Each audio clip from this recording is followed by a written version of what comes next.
Kaya napakahalaga sa atin no, na talagang lumapit tayo. Huwag nating ilayo ang sarili natin. Kung nagkakasala tayo, the more tayo na lumapit sa Panginoon. Kasi bakit?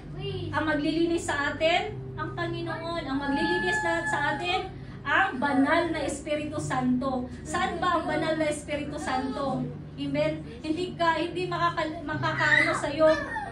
Amen? Ang Lord, hindi ka kayang abutin ng Lord kung ikaw mismo lalayo sa Panginoon.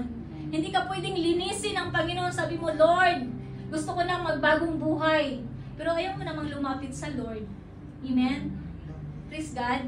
Hindi mo kayang baguhin ang sarili mo. Hindi mo kayang tanggalin yung mga kasalanan na mayroon ka. Amen? Dahil magaling ka. Dahil malakas ka. Amen? Kaya mo tanggalin yung kasalanan mo kung ikay makipagsundo sa Panginoon. Amen? At talikuran. Amen? Kasi kung makikipag-isa ka kay Kristo, I believe, no?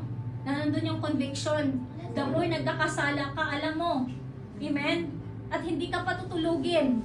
Tama po ba? Di ba pag nagkakasala ka, alam mo sa sarili mo na nagkakasala ka, anong naramdaman mo? Parang magnanakaw. Amen? Parang hindi ka mapapalagay. Same thing. Amen? Praise God.